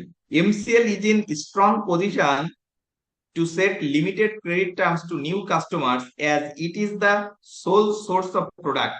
বলছে MCL এর একটা স্ট্রং পজিশন আছে কিসের জন্য? To set limited credit terms to new customer as it is the sole source of product. যেহেতু তাদের একটা ইউনিক প্রোডাক্ট, সো তারা তাদের কাস্টমারদেরকে লো লিমিটের কি দিবে, ক্রেডিট লিমিটটা দিবে। এইটা তাদের কাছে কি একটা বলেন তো অপশন তাদের আছে, যেহেতু তারা একটা ইউনিক প্রোডাক্ট কি করতেছে, সেল করতেছে। In this case, other companies might have to balance the risks of customer not paying with need to encourage new customer to use them rather than their competitors। বলছে যেহেতু একটা unique product sale করে সেহেতু তাদের কাছে এই অপশনটা থাকতে পারে, বাট ইন জেনারেল সেক্ষেত্রে কি করতে হবে, একটা ব্যালেন্স করতে হবে। কি ব্যালেন্স করতে হবে? Risk of customers not paying with need to encourage new customers to use their rather than their competitors. বলছে সেক্ষেত্রে অবশ্যই আপনাকে একটা ব্যালেন্স করতে হবে যাতে কাস্টমাররা সঠিক কাস্টমারদেরকে আপনি বেশি ক্রেডিট টার্মটা অ্যালাউ না করেন এবং তারা যেন সুইচ করে আপনার কম্পিটিটরের কাছে যেন চলেও না যায়। In this case, companies would concentrate on the credit checks and the authorization by senior staff। এক্ষেত্রে বলছে কোম্পানি কি ফলো করতে পারে, যে তারা কাস্টমারদের ক্রেডিট হেলথটা চেক করতে পারে, ফাইন্যান্সিয়াল হেলথটা চেক করতে পারে এবং অথরাইজড বাই সিনিয়র স্টাফ, কোন সিনিয়র স্টাফ মেম্বার এটা অথরাইজ করবে। তাহলে দেখেন এই এক্সাম্পলে আপনারা দেখলেন একটা প্রতিষ্ঠান বলছে MCL। এই MCL একটা হলো ম্যানুফ্যাকচারিং অর্গানাইজেশন। এই ম্যানুফ্যাকচারিং অর্গানাইজেশন যেহেতু তারা কি করে, একটা ইউনিক প্রোডাক্ট তারা প্রডিউস এন্ড সেল করে থাকে। তাদের একটা স্ট্রং কাস্টমার বেজ আছে। এই স্ট্রং কাস্টমার বেজ থাকা সত্ত্বেও যেহেতু ইউনিক প্রোডাক্ট সেহেতু নতুন কাস্টমাররা কি করে, কোয়ারি করে, তারা তাদের এনলিস্টেড হতে চায়। এই যে কোয়ারি নতুন কাস্টমাররা করে বা এনলিস্টেড হতে চাচ্ছে, এক্ষেত্রে এই MCL কি ধরনের রিস্ক ফেস করতে পারে সেটা এখানে বলছে যে তারা একটা রিস্ক ফেস করতে পারে, সেটা হলো কাস্টমার যাদের কাছ থেকে অর্ডার গ্রহণ করা হলো তারা সঠিক সময় পে নাও করতে পারে। তাহলে দেখেন তারা প্রথমে কি করলো, অর্ডারিং সিস্টেমের ক্ষেত্রে কি ধরনের রিস্ক থাকতে পারে সেই রিস্কটা আইডেন্টিফাই করলো। এরপরে তারা বলছে ওকে, রিস্কটা যেহেতু আমরা আইডেন্টিফাই করলাম, এখন কি ধরনের ইন্টারনাল কন্ট্রোলস আমরা ইমপ্লিমেন্ট করতে পারি এই রিস্কটা মিনিমাইজ করার জন্য বা এলিমিনেট করার জন্য। সো এখানে কতগুলো বলছে, এখানে 4টা কথা বলছে, এগুলো আপনাদের সাথে আমি অলরেডি আলোচনা করেছি। তাহলে আপনারা এক্সাম্পলটা কি বুঝতে পেরেছেন সবাই? জি স্যার। ওকে, আমার কথা কি ক্লিয়ারলি শুনতে পাচ্ছেন আপনারা? জি স্যার। ওকে, এবার লাস্টের অংশ। আমি বলেছিলাম যে প্রত্যেকটা পার্ট থেকে আমরা 3টা বিষয় আলোচনা করব। একটা হলো রিস্ক, একটা হলো বলেন তো এই রিস্ক গুলো স্যার। মিনিমাইজ করার জন্য কি test of control sir. Controls, আর লাস্টেরটা কি বলেছিলাম কেউ বলতে পারবেন? Audit procedure. Audit procedure, right. আপনাদের বইয়ে এইটার নাম দিছে টেস্ট অফ কন্ট্রোলস, আমি বলতেছি কি বলেন তো, অডিট প্রসিডিউরস। আপনারা যাতে সহজে মনে রাখতে পারেন, এই জন্য আমরা বলছি এটাকে টেস্ট অফ কন্ট্রোলস। কি কি টেস্ট অফ কন্ট্রোল তারা অ্যাপ্লাই করতে পারে? 1 নাম্বার বলছে যে আপনি যখন অডিট করতে যাবেন তখন আপনি এই অডিট প্রসিডিওর গুলো গ্রহণ করতে পারেন রেভিনিউ সিস্টেমের অর্ডারিং এই অংশটুকুন অডিট করার জন্য। 1 নাম্বার বলছে check that references are being obtained for all new customers. আপনি অডিট করতে যে প্রথম চেক করতে পারেন যে প্রত্যেকটা কাস্টমারের ক্ষেত্রে রেফারেন্স গুলো সংগ্রহ করা হয়েছে কি না। সেকেন্ডটা বলছে check that all new accounts on the receivable ledger have been authorised by senior staff. এই যে নতুন কাস্টমারের অ্যাকাউন্ট গুলো রিসিভেবল লেজারে যে পোস্টিং দেওয়া হচ্ছে, এটা যে ব্যক্তির অথরাইজ করার কথা সেই ব্যক্তি এটা অথরাইজ করেছে কি না। থার্ড বলছে check that orders are only accepted from customer who are within their credit terms and credit limits. বলছে যে আপনারা এখন অডিট করতে যে চেক করতে পারেন যাদের কাছ থেকে অর্ডার গ্রহণ করা হচ্ছে কাস্টমারদের কাছ থেকে, তারা উইদিন দা ক্রেডিট টার্মস, তাদের ক্রেডিট টার্মস এর আন্ডারে তারা আছে কিনা এবং ক্রেডিট লিমিটের আন্ডারে তারা আছে কিনা। অর্থাৎ ওই কাস্টমারকে যে ধরনের ক্রেডিট টার্মস গুলো কি করা হয়েছে, অ্যালাউ করা হয়েছে, বা যে ক্রেডিট লিমিটটা অ্যালাউ করা হয়েছে সেইটার কথা এখানে বলেছে আর কি। এরপর ফোর্থ বলছে check that customer orders are being matched with production orders and dispatch note. এরপর বলছে আপনারা অডিট করতে যে কাস্টমার অর্ডারের সাথে আপনি ম্যাচ করতে পারেন প্রোডাকশন অর্ডার এবং ডিসপ্যাচ নোটের, যেটা আমরা আলোচনা করতেছিলাম। অর্থাৎ কাস্টমার যে ধরনের কোয়ান্টিটি, কোয়ালিটি বা যে স্পেসিফিকেশন দিয়েছে সেই অর্ডারের সাথে প্রোডাকশন অর্ডারের মিল আছে কিনা বা ডিসপ্যাচ নোটের মিল আছে কি নাই। আপনারা পেজ নাম্বার 100 নাম্বার পেজে এই টেস্ট অফ কন্ট্রোলস গুলো দেখতে পাবেন। 4টা টেস্ট অফ কন্ট্রোলস এর কথা বলা আছে বা অডিট প্রসিডিওরের কথা আছে, যেটা নিয়ে আপনাদের সাথে আমি আলোচনা করলাম। এরপর আপনারা সবাই বের করেন পেজ নাম্বার 100। এখানে নিচে একটা এক্সাম্পল দেয়া আছে, আমি এক্সাম্পলটা একটু পড়াই দিব আপনাদেরকে। সবাই বের করেন পেজ নাম্বার 100 এর ওয়ার্ক এক্সাম্পলটা আমি পড়াই দিব। দেখেন এখানে বলছে the audit senior at MCL, ওই যে উপরে আমরা MCL এর কথা পড়লাম, ম্যানুফ্যাকচারিং কোম্পানি লিমিটেড, বলতেছে এই MCL এর audit senior at MCL has been asked to test controls over sales, particularly with reference to new customers। বলছে অডিট সিনিয়রকে বলা হয়েছে MCL অডিট করার ক্ষেত্রে কন্ট্রোল ওভার সেলসটা কি করতে, টেস্ট করার জন্য। সেলস এর ক্ষেত্রে যে কন্ট্রোলস গুলো ইমপ্লিমেন্ট করছে ওই প্রতিষ্ঠান, সেই কন্ট্রোলস গুলো সঠিকভাবে ফলো করা হচ্ছে কিনা সেইটা কি করতে বলছে, টেস্ট করার জন্য বলেছে। বলছে আরো স্পেসিফিক বলে দিয়েছে particularly with reference to new customers there are 3 controls in particular that he should check. বলছে এই কাজটা করার জন্য তাকে অবশ্যই 3টা প্রসিডিওর ফলো করতে হবে। 1 number obtaining credit references, 2 number বলছে setting credit terms, and third বলতেছে অথরাইজেশন। 3টা বিষয় তাকে কি করতে বলছে, চেক করতে বলছে। তাহলে 1 নাম্বার বলছে অবটেইনিং ক্রেডিট রেফারেন্স, ক্রেডিট রেফারেন্সটা অবটেইন করতে হবে। 2 নাম্বারটা বলছে সেটিং ক্রেডিট টার্মস এবং 3 নাম্বার বলছে authorisation. The senior would select a sample of new customers by comparing the current year receivable ledger and with the prior year one। বলছে senior কি করবে, the senior would select a sample of new customer, একটা নতুন কাস্টমারের data select করবে, and compare the current year receivable ledger with prior year। Current ইয়ারের receivable লেজারে তার যে ব্যালেন্স আছে এইটার সাথে প্রায়র ইয়ারের যে ব্যালেন্স আছে এই ব্যালেন্সের কি করবে, একটা মিল করে দেখবে কোনো ডিফারেন্স বা আছে কিনা। terms and evidence that customers, okay, he would then ask the member of sales team for the customer file.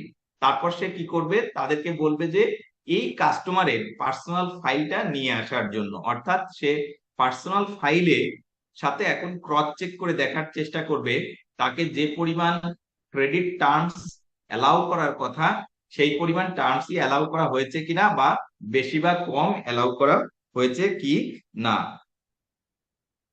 This file should contain the details of credit checks, terms and evidence that the customer has been authorized by the sales director. যাই হোক, তাহলে এই এক্সাম্পলটা আছে, আমি এক্সাম্পলটা পড়াই দিলাম। সবাই বের করেন পেজ নাম্বার 101, 101 নাম্বার পেজ বের করেন সবাই। 101, 101 নাম্বার পেজ স্যার বের করেছি। বের করেছেন? জি স্যার। ওকে, এই 101 নাম্বার পেজের একেবারে উপরে দেখেন এক্সাম স্ট্যান্ডার্ড একটা কোশ্চেন আছে। এই কোশ্চেনটা আপনারা পড়েন, পড়ে আমাকে আনসার দেন। আমি সময় দিচ্ছি 2 মিনিট। মনে করেন আপনি এক্সাম হলে আছেন, এই কোশ্চেনটা এক্সামিনেশনে আসছে আর কি, আপনি পড়ে এটা আনসার দেন, আমি আপনাদেরকে বোঝাই দিব আর কি। সময় 2 মিনিট, 2 মিনিটস। Sir, এক নাম্বারটা হচ্ছে obtaining a 1 R 4 for new customers. Sir. To authorize of new customers by a senior staff member. ওকে, আর কেউ? 1-4 স্যার। স্যার আমারও মনে হয় 1 আর 4। ওকে,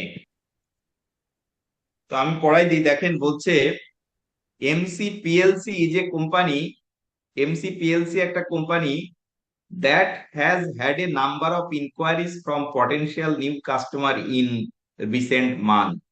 বলছে MCPLC একটা নতুন company, is a company that has had a number of inquiries from potential new customer in recent months. বলতেছে recent মান্থে তার কি আসছে, কোয়ারি আসছে, দ্যাট পটেনশিয়াল কাস্টমারদের কাছ থেকে তার কোয়ারি আসছে আর কি। The sales director is excited, এই যে নতুন কাস্টমারের কাছ থেকে তাদের কোয়ারি আসছে, সেলস ডিরেক্টর কি খুবই excited at their potential sales growth, তাদের একটা সেলস গ্রোথ হবে এই জন্য খুবই এক্সাইটেড। এক্সাইটেড কে? Sales director. But the finance controller is concerned that the company could be exposed to the risks of increased bad debts. বলছে যে কিন্তু finance controller is very much concerned about কি the company could be exposed to the risks of increased bad debts. Finance ডিরেক্টরের কনসার্নটা হলো যদি নতুন কাস্টমারের কাছ থেকে অর্ডার নেওয়া হয় তাহলে প্রতিষ্ঠানের ব্যাড ডেটস এর সম্ভাবনা বেড়ে যাবে। Which two of the following internal controls will mitigate the risks of bad debts arising from the new customers? বলছে নিচের কোন দুইটা ইন্টারনাল কন্ট্রোলস উইল মিটিগেট করবে the risks of bad debts arising from new customer? নতুন কাস্টমারের কাছ থেকে যদি অর্ডারও গ্রহণ করা হয় তাহলে নিচের কোন দুইটা ইন্টারনাল কন্ট্রোল আমরা কি করতে পারি বলেন তো, ইমপ্লিমেন্ট করতে পারি? বুঝতে পারছেন ভাই? তো কোন দুইটা, এটা আমরা একটু বোঝার চেষ্টা করি। 1 নাম্বার বলছে obtaining a credit reference for new customer, প্রত্যেকটা কাস্টমারের এই রেফারেন্সিং গুলো নিতে হবে। Matching of customer orders with dispatch note, তো এইটা কি আমরা নতুন কাস্টমার এনলিস্টেড এর ক্ষেত্রে কনসিডার করব না পরবর্তীতে কনসিডার করব? কি মনে হয় আপনাদের? এটা তো পরে হবে, পরবর্তীতে করব। তাহলে রাইট, তাহলে এ নাম্বারটা রাখলাম, বি নাম্বারটা আপাতত আমরা বাদ দিলাম। সি নাম্বার হচ্ছে coating the correct price to the customer making order, so এটাও কি আগের কাজ না একটু পরে করতে হবে? কোটেশনটা সঠিকভাবে দেবেন। এটাও পরে পরে স্যার। এটাও পরে, তাহলে আমরা একটু বাদ রাখলাম। এরপর বলছে authorisation of new customer by a senior staff member, নতুন কোন কাস্টমারকে এনলিস্টেড করতে গেলে অবশ্যই কোন একজন সিনিয়র মেম্বার কি করতে হবে বলেন তো, অথরাইজ করতে হবে। তাহলে এটা কি আমরা কনসিডারেশনে রাখতে পারি কি পারি না? Sir. Okay, authorisation for changes in customer data. তো কাস্টমারের ডেটায় চেঞ্জ করতে হলে অথরাইজেশন লাগবে, তো এটা তো আরো পরের কাজ, ঠিক কিনা ভাই? জি জি তো স্যার। আনসার হবে কত বলেন তো? 1 আর 4। যারা 4 আনসার দিয়েছেন সঠিক আনসারই দিয়েছেন, ঠিক আছে। ওকে, তাহলে আমরা ক্লাসের শুরুতে যেটা বলেছিলাম, এই চ্যাপ্টারটাকে কয়টা ভাগে ভাগ করেছি কেউ বলতে পারবেন? 4 ভাগে। 4 4 ভাগে ভাগে বোঝার স্যার। সুবিধার্থে প্রথম অংশটাকে কি বলছি বলেন তো? প্রথম Ordering. ভাগটাকে কি বললাম? Ordering ordering ordering. এই অর্ডারিং এর ক্ষেত্রে কয়টা বিষয় পড়েছি আমরা বলেন তো? 3টা বিষয়। কি কি বলেন তো? Service, control আর audit. রিস্ক, কন্ট্রোলস আর Control. Audit procedure. তাহলে পরীক্ষায় যদি কোনো কোশ্চেন আসে এই অংশ থেকে, সো আপনি খুব সহজে এখন সিলেক্ট করতে পারবেন না? কি মনে হয় আপনাদের, পারবেন কি পারবেন না? জি স্যার। ওকে ওকে, তাহলে আমি ডিটেলস পড়াচ্ছি, ঠিক কিনা? আপনাদের কি ভালো হবে কি না খারাপ হবে? জি স্যার, এটা তো স্যার ভালো স্যার হবে। অবশ্যই ভালো স্যার। সো একটু ধৈর্য ধরতে হবে, একটু ডিটেলসই পড়াতে হবে, কারণ এমসিকিউ বেসড কোশ্চেন তো, কোনো কিছু বাদ দেওয়া যাবে না। প্রত্যেকটা ওয়ার্ড, প্রত্যেকটা টপিক, প্রত্যেকটা এক্সাম্পল, প্রত্যেকটা ইন্টারেক্টিভ কোশ্চেন কভার করতে হবে। ওকে, এখন আমরা সেকেন্ড অংশ পড়াবো। সেকেন্ডটা বলছে ডিসপ্যাচ এন্ড ইনভয়েসিং। আমরা এখন সেকেন্ড পার্টটা পড়বো। এই সেকেন্ড পার্টটা পড়ে আমরা জানার চেষ্টা করব যে এই অংশ থেকে একটা প্রতিষ্ঠান কি ধরনের রিস্ক ফেস করতে পারে, এই প্রতিষ্ঠান এই রিস্কটা মিনিমাইজ করার জন্য কি ধরনের ইন্টারনাল কন্ট্রোলস গুলো ইমপ্লিমেন্ট করতে পারে, এবং তারা যদি একটা ইন্টারনাল কন্ট্রোল ইমপ্লিমেন্ট করে আর আপনি যদি অডিট করতে যান, তাহলে কি ধরনের অডিট প্রসিডিউরস আপনি গ্রহণ করবেন এই অংশটুকু অডিট করার জন্য। সো ডিসপ্যাচ এন্ড ইনভয়েসিং এর ক্ষেত্রে একটা প্রতিষ্ঠান কি ধরনের রিস্ক ফেস করতে পারে, এটা দেওয়া আছে আপনাদের বইয়ের পেজ নাম্বার 101, 101 নাম্বার পেজে দেওয়া আছে। পেজ নাম্বার 101, 101 নাম্বার পেজ, সবাই বের করবেন কাইন্ডলি। স্যার বই করেছি। ওকে, সো 1 নাম্বার রিস্কের কথা বলছে, goods may be dispatched but not recorded so they are lost to the business. বলছে goods may be dispatched but not recorded so they are lost to the business. Goods কি করা হয়েছে? Dispatch করেছেন, অর্থাৎ কোন একজন কাস্টমার অর্ডার করেছিল, সেই অনুসারে আপনি পণ্যটা প্রডিউসও করেছেন, উৎপাদন করেছেন, আপনি ডেলিভারিও দিয়েছেন, ডিসপ্যাচও করেছেন, কিন্তু এটা রেকর্ড করা হয় নাই। সো যদি রেকর্ড না করা হয়, তাহলে এটার জন্য কি আপনি ইনভয়েস ক্রিয়েট করতে পারবেন? কি মনে হয়? না স্যার। পারবেন না। পারবো না। তো যদি ইনভয়েস ক্রিয়েট করতে না পারেন,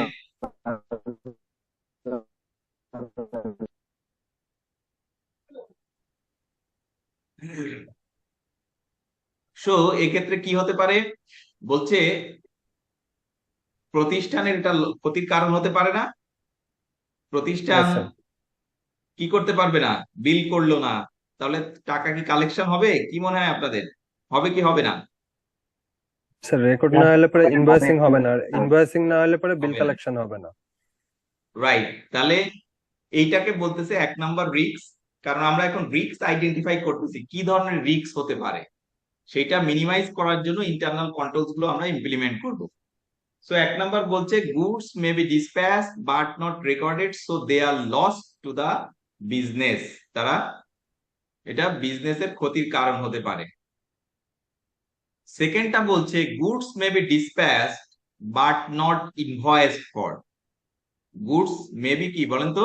ডিসপ্যাচড বাট নট ইনভয়েসড ফর। বলছে পণ্য কি করা হলো? ডিসপ্যাচ করা হলো, কিন্তু কি করা হয় নাই বলেন তো? এখন ইনভয়েস করা হয় নাই। অর্থাৎ আগেরটা ছিল পণ্য ডেলিভারি দেওয়া হয়েছে, রেকর্ড করা হয় নাই। এখন বলতেছে ওকে ডিসপ্যাচ করা হয়েছে, রেকর্ডও করা হয়েছে, কিন্তু এটার জন্য কোনো ইনভয়েস কি করা হয় নাই, ক্রিয়েট করা হয় নাই বা সাবমিট করা হয় নাই। সো এটাও একটা কি হতে পারে?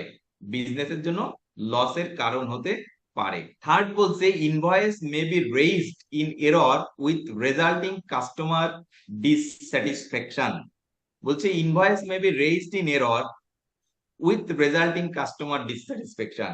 ইনভয়েসটা যদি আপনি কোনো এরর করেন, ভুল করেন ইনভয়েস তৈরি করতে, যেমন কাস্টমারকে ডেলিভারি দিয়েছেন 100টা প্রোডাক্ট, আপনি ভুল ক্রমে সেখানে লিখে রাখছেন 120টা, তো কাস্টমার যদি এই ভুল ইনভয়েস পায়, অথবা একটা প্রাইস কাস্টমার কোট করেছে বা কাস্টমারকে একটা প্রাইসের কথা বলেছেন, আপনি আর একটা প্রাইস কি করলেন দিয়ে আপনি ইনভয়েসটা করলেন, সো কাস্টমার এখানে কি স্যাটিসফাইড হবে না ডিসস্যাটিসফাইড হবে, কি মনে হয় আপনাদের? ডিসস্যাটিসফাইড হবে। ডিসস্যাটিসফাইড হবে। সো সে কি করতে পারে, সে সুইচ করতে পারে আপনার কম্পিউটারের কাছে। এবং লাস্টটা বলছে invoice may be wrongly cancelled by credit notes resulting in loss to the business. বলছে আপনার ক্রেডিট নোটের মাধ্যমে ইনভয়েসটা কি হতে পারে বলেন তো? ক্যান্সেলড হতে পারে, যেটা প্রতিষ্ঠানের জন্য ক্ষতির কারণ হতে পারে। অর্থাৎ কেউ একজন 20টা পণ্য ফেরত দিছে, আপনি ভুলক্রমে 100টা পণ্যের জন্যই কি করে দিলেন, ক্রেডিট নোট ইস্যু করে দিলেন। এটাই বলছে invoice may be wrongly cancelled by credit notes resulting in loss to the business. তো ডিসপ্যাচ এন্ড ইনভয়েসিং এর ক্ষেত্রে একটা প্রতিষ্ঠান এই ধরনের রিস্ক ফেস করতে পারে। এখন আমরা দেখব যে এই রিস্ক গুলো মিনিমাইজ করার জন্য একটা প্রতিষ্ঠান কি ধরনের ইন্টারনাল কন্ট্রোলস ইমপ্লিমেন্ট করতে পারে, সেই বিষয়টা আর কি। বুঝতে পারছেন কি ধরনের ইন্টারনাল কন্ট্রোলস একটা প্রতিষ্ঠান ইমপ্লিমেন্ট করতে পারে উপরের এই রিস্ক গুলো মিনিমাইজ করার জন্য বা এলিমিনেট করার জন্য। 1 নাম্বার বলছে authorisation of dispatch of goods. যে পণ্য বা প্রোডাক্ট গুলো ডিসপ্যাচ করা হবে সেটা প্রপারলি অথরাইজ করা হচ্ছে কিনা। অর্থাৎ প্রতিষ্ঠানের যে পলিসি আছে সেই পলিসি অনুসারে কোনো পণ্য ডিসপ্যাচ করার ক্ষেত্রে যে অথরাইজ ব্যক্তি, যে ব্যক্তি দায়িত্বপ্রাপ্ত, সেই ব্যক্তি এটা অথরাইজ করতেছে কিনা। অর্থাৎ তিনি চেক করে দেখবেন যে পরিমাণ পণ্যের অর্ডার পাওয়া গিয়েছে সেই পরিমাণ পণ্য ডিসপ্যাচ করা হচ্ছে কিনা, এবং সেটা উনি কি করবেন, অথরাইজ করবেন। সেকেন্ডটা বলছে examination of goods outward as to quantity, quality and conditions. বলছে পণ্য যখন ডেলিভারি দেওয়া হবে বা ডিসপ্যাচ করা হবে তখন অবশ্যই কতগুলো বিষয় কনসিডার করতে হবে। 1 নাম্বার বলছে কোয়ান্টিটি, কোয়ালিটি এবং কন্ডিশন, এই 3টা চেক করতে হবে। এই 3টা তারা যে অর্ডারটা দিয়েছে সেই অর্ডারের সাথে এই ডিসপ্যাচ নোটটার এখন কি করতে হবে, মিলাইতে হবে যে কোনো ধরনের ডিফারেন্স আছে কিনা, সে যে পরিমাণ পণ্যের অর্ডার দিয়েছে সেই পরিমাণ পণ্যই ডেলিভারি হচ্ছে কিনা, যে কন্ডিশনটা ঠিক আছে কিনা, পণ্যের স্পেসিফিকেশন অনুসারে ঠিক আছে কিনা, কোয়ালিটিটা প্রপারলি মেইনটেইন করা হয়েছে কিনা। Recording of all goods outwards on a dispatch note. বলছে recording of all goods outward on a dispatch note, পণ্য যেটাই প্রতিষ্ঠানের থেকে বেরোবে প্রত্যেকটাই ডিসপ্যাচ নোটে প্রপারলি রেকর্ড করা হচ্ছে কিনা এটা এনশিওর করতে হবে। Agreement of dispatch note to customer orders and invoices. যে ডিসপ্যাচ নোটের যে তথ্য উপাত্ত আছে, কোয়ান্টিটি, কোয়ালিটি, কন্ডিশন, এর সাথে অর্ডার ফর্মের সাথে এবং ইনভয়েসের সাথে কি থাকতে হবে, ক্রস ম্যাচ করে দেখতে হবে যে কোনো ধরনের ডিফারেন্স কোনোটাই আছে কিনা। এরপর বলছে pre numbering of dispatch notes and regular checks on sequence. এটা তো আমি ওই যে প্রথম অংশ পড়ানোর সময় বলেছিলাম, এগুলো রিপিট আসবে, আপনারা একটু দেখে নিবেন। বলছে যে ডিসপ্যাচ নোট বলেন, অর্ডার ফর্ম বলেন, ইনভয়েস বলেন, এগুলো কি হতে হবে, প্রি নাম্বার, সিকোয়েন্স মেইনটেইন করতে হবে। 1-এর পর 2, 2-এর পর 3, 3-এর পর 4, 4-এর পর 5, 5-এর পর 6, এইভাবে সিকোয়েন্স যাবে। যদি কোনোটা মিসিং থাকে তাহলে এটা কোয়ারি করতে হবে, কেন এটা মিসিং হলো সেটা প্রপার এক্সপ্লানেশন থাকতে হবে। Condition of return checked. বলছে যদি কোনো শর্ত থাকে কাস্টমার কি করতে পারবে, পণ্য ফেরত দিতে পারবে, তাহলে এই যে পণ্য ফেরত দিতে পারবে, এই পণ্যটা ফেরত দেওয়ার সময় এই পণ্যের কন্ডিশনটা চেক করে নিতে হবে, অর্থাৎ তার যে স্পেসিফিকেশন বা যেভাবে পণ্যটা গিয়েছিল ঠিক সেই স্পেসিফিকেশন অনুসারে প্রোডাক্টটা ফেরত আসতেছে কি না সেটা চেক করতে হবে। ফিফথ বলছে recording of goods return on goods return notes. বলছে যে কোনো পণ্য ফেরত যদি আসে তাহলে সেটার জন্য সেপারেট একটা রেজিস্টার থাকতে হবে যেখানে গুডস রিটার্ন নোটস গুলো লিখে রাখা হবে আর কি।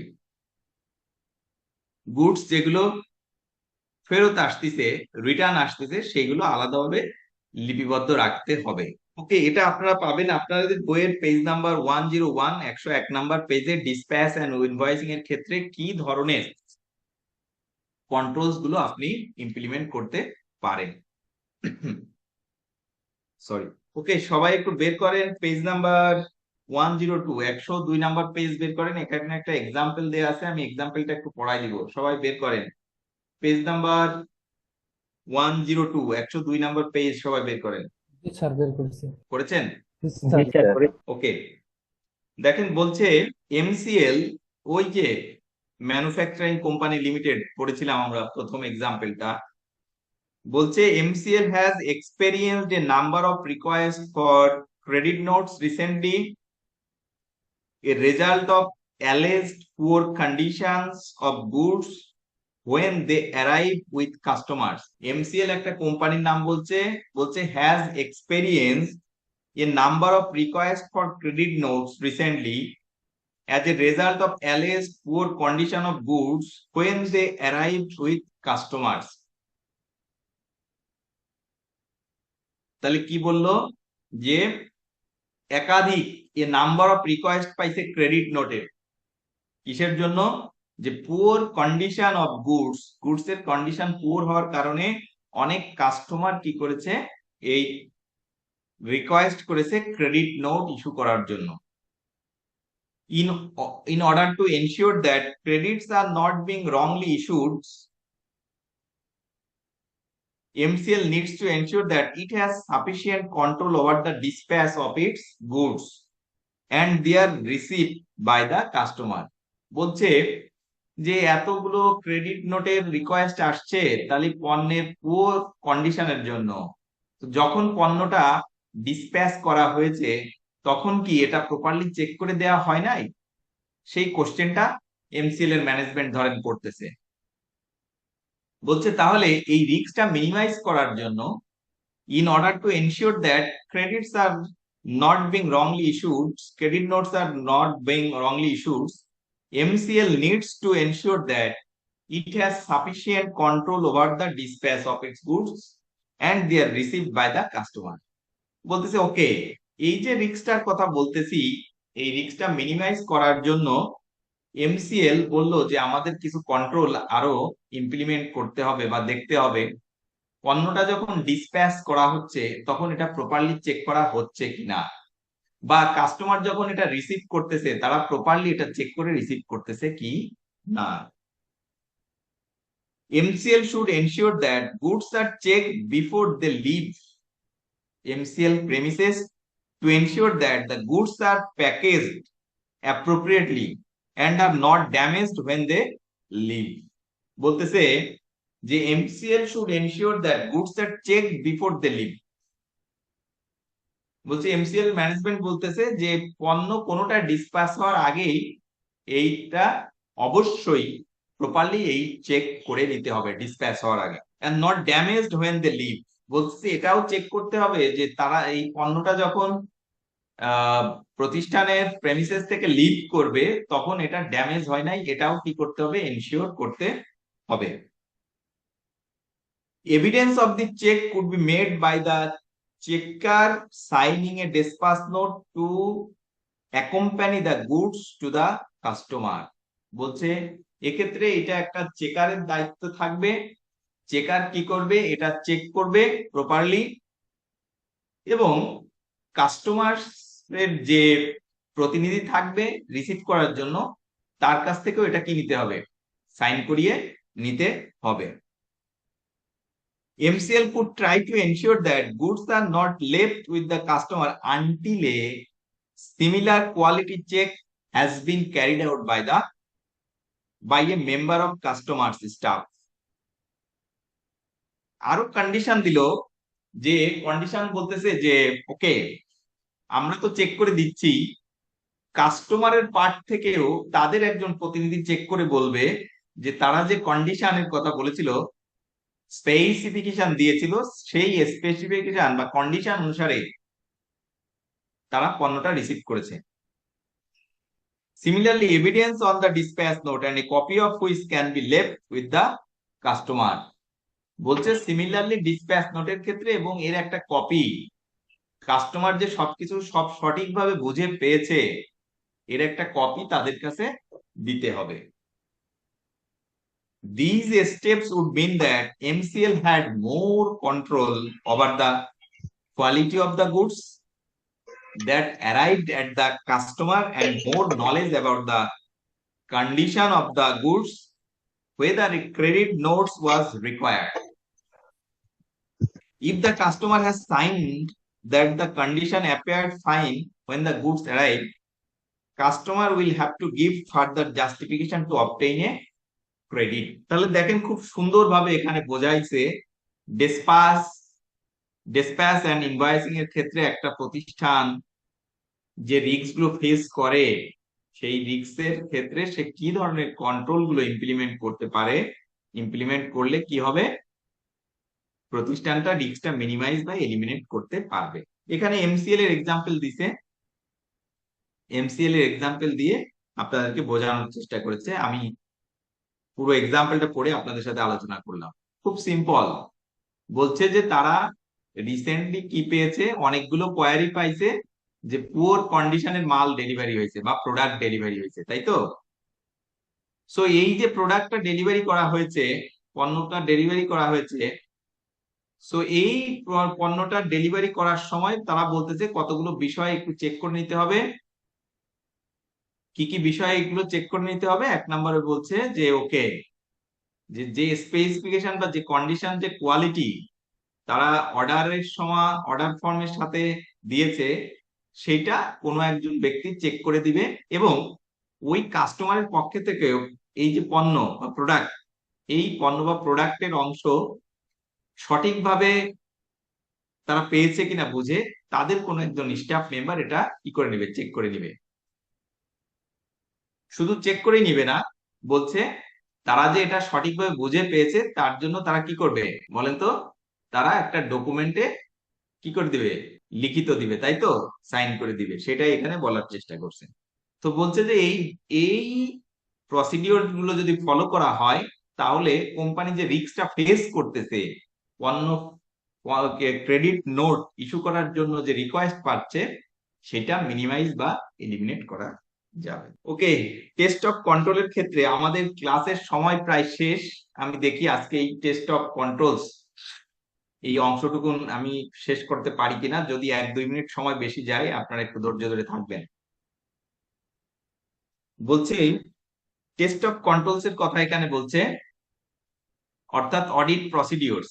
আপনি যখন অডিট করতে যাবেন তখন কি ধরনের অডিট প্রসিডিওরস গুলো আপনি গ্রহণ করবেন, এই অংশটুকু কি করার জন্য, অডিট করার জন্য। 1 নম্বরে বলছে verify details of trade sales or good dispatch note with sales invoice check. 1 নম্বর বলছে অডিটর যখন অডিট করতে যাবে তখন প্রথম যে কাজটা সে করবে সেটা বলছে ভেরিফাই করবে details of trade sales or goods dispatch note with sales invoices. তাহলে যে গুড ডিসপ্যাচ নোট আছে, এই গুড ডিসপ্যাচ নোটটার সাথে সে সেলস ইনভয়েসটা চেক করবে। সেকেন্ডটা বলছে verify details of trade sales with entries in inventory records.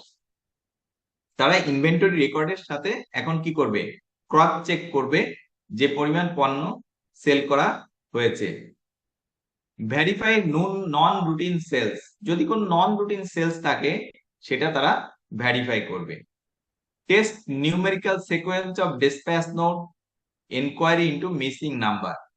ওই যে সিকোয়েন্সের কথা বলেছিলাম 1 2 3 4 5 6, এরকম যদি কোনো সিকোয়েন্স মিস থাকে তাহলে কোয়ারি করবে কেন এই সিকোয়েন্সটা মিস হয়েছে। Check numerical sequence of order forms and enquiry into missing numbers, and লাস্টেরটা বলছে check that dispatch of goods free of charge or on special terms have been authorised by the management. যদি কাউকে কোনো special terms allow করা হয় তাহলে সেটা proper ম্যানেজমেন্টই authorize করেছে কিনা সেটা এখন আপনি চেক করে দেখবেন। তাহলে ডিসপ্যাচ এবং ইনভয়েসের ক্ষেত্রে আপনি কি করতে পারেন, এই অডিট প্রসিডিউরস গুলো গ্রহণ করতে পারেন এই অংশটুকু অডিট করার জন্য। যেমন এখানে ধরেন verify of non print sales এর ক্ষেত্রে বলছে আপনি অ্যাপ্রোপ্রিয়েট সাপোর্টিং এভিডেন্স আছে কিনা সেটা চেক করতে পারেন। Approval by the authorised person, properly এটা অথরাইজ করা হয়েছে কিনা। এন্ট্রিজ ইন প্লান্ট রেজিস্টারের প্লান্টের যে রেজিস্টার রাখা আছে সেখানে প্রপারলি এন্ট্রি দেওয়া হচ্ছে কিনা। ক্রেডিট নোটস এর কথা বলছে কি, বলছে correspondence or other supporting evidence, credit নোটের ক্ষেত্রে যদি প্রপার সাপোর্টিং ডকুমেন্টস গুলো আছে কিনা সেটা আপনি চেক করতে পারেন। এন্ট্রিজ ইন ইনভেন্টরি রেকর্ডস, এই ইনভেন্টরি রেকর্ডে এটা প্রপারলি এন্ট্রি দেওয়া হচ্ছে কিনা। ক্যালকুলেশন এন্ড অ্যাডিশন, ক্যালকুলেশনটা দেখতে পারেন সঠিক আছে কিনা, এই বিষয়গুলো আর কি। আর ভেরিফাই অফ ট্রেড সেলস বা গুড ডিসপ্যাচ নোটের ক্ষেত্রে বলছে যদি আপনি ইন ডিটেলস আরো দেখতে চান, বলছে যে কোয়ান্টিটিস গুলো ঠিক আছে কিনা, অর্থাৎ অর্ডার যে পরিমাণ পণ্যের অর্ডার দিয়েছে সেই পরিমাণ পণ্যই ডিসপ্যাচ করা হয়েছে কিনা। Price charge with official price list, এই যে ইনভয়েসে যে প্রাইসটা কোট করা হচ্ছে সেটা অফিসিয়াল প্রাইস লিস্টের সাথে চেক করে দেখতে পারেন। Trade discount have been properly dealt with, যদি কাউকে ট্রেড ডিসকাউন্ট দেওয়া হয় সেই ডিসকাউন্টটা প্রপারলি অথরাইজ করা হচ্ছে কিনা। ক্যালকুলেশনটা দেখতে পারেন। সেলস ডে বুক বা অন্যান্য জায়গায় যে এন্ট্রি দেওয়ার কথা সেটা প্রপারলি এন্ট্রি দেওয়া হচ্ছে কিনা। এইগুলোই বলা আছে আপনাদের পেজ নাম্বার 102 এবং 103, 102 এবং 103 নাম্বার পেজে টেস্ট অফ কন্ট্রোলস নিয়ে এটাই আলোচনা করা আছে। কি আমাদের সময় তো প্রায় শেষের পথে, আমি কি একটু বেশি সময় নিতে পারি আপনাদের কাছ থেকে, 5 মিনিট বেশি সময়? জি স্যার, অবশ্যই। নিতে পারেন স্যার। স্যার ওকে, তাহলে আমার এই সেকেন্ড অংশটা একটু শেষ হয়ে যাবে। সবাই একটু বের করেন পেজ নাম্বার 103 নাম্বার পেজ, সবাই বের করেন। এখানে একটা এক্সাম্পল আছে, এক্সাম্পলটা আমি পড়াই দিব। পেজ নাম্বার 103, 103 নাম্বার পেজ, এখানে একটা এক্সাম্পল দেওয়া আছে, এক্সাম্পলটা আমি পড়াই দিব। 1 নম্বরে বলছে দেখেন এখানে MCL, ওই যে manufacturing company limited, have recently been the subject of a commissioner of VAT inquiry into errors in their invoicing impacting on VAT declare। বলছে MCL যে company have recently been the subject of a commissioner of VAT inquiry, একটা inquiry পেয়েছে কার কাছ থেকে, VAT কমিশনারের কাছ থেকে। Error হয়েছে কোথায়, ইনভয়েসিং এর ক্ষেত্রে। MCL have asked an assurance provider to review the controls in place of our invoicing to see what can be improved in the system। বলছে একজন অ্যাসুরেন্স প্রোভাইডারের কাছ থেকে সে জানতে চেয়েছে যে তারা এই সিস্টেমের কি কি ইমপ্রুভ করতে পারে যাতে এই এররটা না হয়। As a minimum, the assurance providers would expect to see the following controls over the invoice preparation। বলছে একেবারেই ন্যূনতম যদি বলি অ্যাজ এ মিনিমাম, যে নিচের বিষয়গুলো একজন অ্যাসুরেন্স প্রোভাইডার অবশ্যই কি করবে, দেখবে বা চেক করবে। 1 নাম্বার বলেছে যে evidence that the sales invoice has been agreed to the goods dispatch note to confirm quantities of the goods sold. বলছে যে ইনভয়েসটা করা হবে সেখানে গুড ডিসপ্যাচ নোটের সাথে গুডস যেটা সেল করা হয়েছে সেটা মিল থাকবে, সেটা মিলাই দেখতে হবে। Evidence that the sales invoice has been agreed with good dispatch note to confirm quantities goods sold, অর্থাৎ ইনভয়েসের সাথে গুড ডিসপ্যাচ নোটের কোয়ান্টিটির মিল থাকতে হবে। evidence that the sales invoice has been agreed to the order to confirm the price of the goods. বলছে এখন ইনভয়েসের সাথে কি বলতেছে, বলছে ইনভয়েসের সাথে আপনার গুড ডিসপ্যাচ নোটের মিল থাকতে হবে, প্রথমটা বলছে। দ্বিতীয়টা বলছে সেলস ইনভয়েসের সাথে অর্ডার ফর্মের যে প্রাইস কোটেশন ছিল সেই প্রাইসটার মিল থাকতে হবে। থার্ড বলছে evidence that calculation of the invoice including VAT calculation have been checked. Evidence কি বলছে, যে ইনভয়েসের ক্যালকুলেশনটা চেক করবে, ভ্যাট ক্যালকুলেশনটা ঠিক আছে কিনা এটা চেক করবে।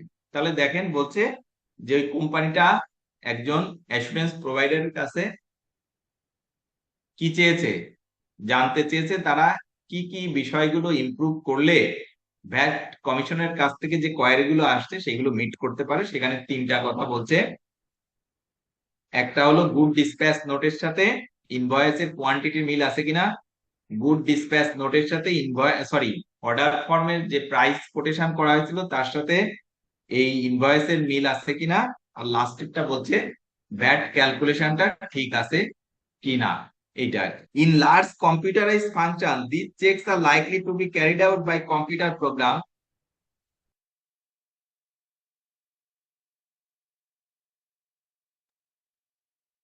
বলছে in large computerized function these checks are likely to be carried out by computer programs so could be checked by processing dummy invoice through the system, some of which contains errors to ensure that the appropriate checks are being made. In less complex system these checks might be made manually by member of staff. In this case the checks might be evidenced by signature or initial by staff member. This is sometimes done by using a pre-printed stamp on the copy of invoice. যাই হোক, এখন page number 103 এখানে একটা work example আছে। এই এক্সাম্পলটা আমি পড়াই আজকে ক্লাস শেষ করব।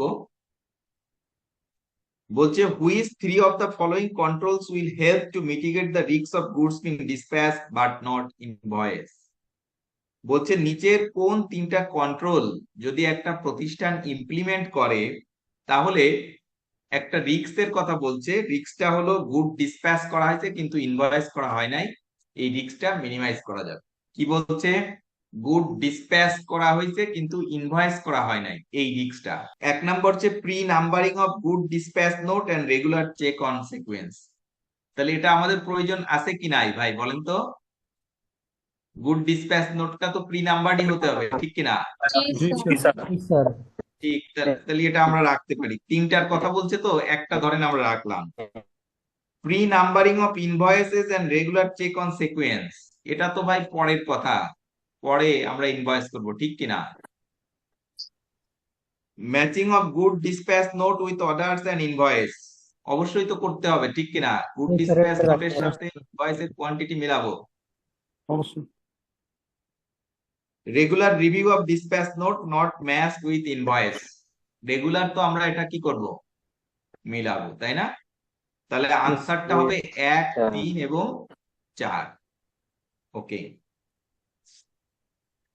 তাহলে আজকে আমরা ক্লাসের শুরুতে যেটা বলেছিলাম যে আমরা এই তিনটা চ্যাপ্টারের ক্ষেত্রে রিস্ক, কন্ট্রোলস এবং অডিট প্রসিডিউরস নিয়ে আলোচনা করব। ঠিক সেইভাবে আমি চ্যাপ্টার 6 রেভিনিউ সিস্টেমের ক্ষেত্রে এই চ্যাপ্টারটাকে 4টা ভাগে ভাগ করছি। প্রথম ভাগটা ছিল অর্ডারিং, সেকেন্ডটা ছিল ডিসপ্যাচ এন্ড ইনভয়েসিং। এই দুইটা অংশ আমি কভার করেছি। প্রত্যেকটা অংশের জন্য রিস্ক, কন্ট্রোলস এবং অডিট প্রসিডিউরস আমি কভার করেছি। যে এক্সাম্পল গুলো ছিল সেগুলো কভার করেছি, যে কি বলে এক্সাম স্ট্যান্ডার্ড কোশ্চেন ছিল সেগুলো আমি কভার করেছি। তো আজকে আমার মনে হয় এই পর্যন্ত শেষ করি, অলরেডি আমাদের টাইম শেষ হয়ে গেছে। একটা মেসেজ এখানে দেখতেছি, কেউ একজন বারবার মেসেজ দিচ্ছেন, আপনাদের কোনো হোয়াটসঅ্যাপ গ্রুপ আছে কিনা? যদি থাকে একটু ওনার সাথে শেয়ার করে দিবেন, এই আর কি। তো আমরা আজকে এ পর্যন্তই। আপনারা সবাই সুস্থ থাকবেন, ভালো থাকবেন, সবাই আপনার এবং আপনার পরিবারের প্রতি খেয়াল রাখবেন। নমস্কার স্যার, আপনিও ভালো থাকবেন।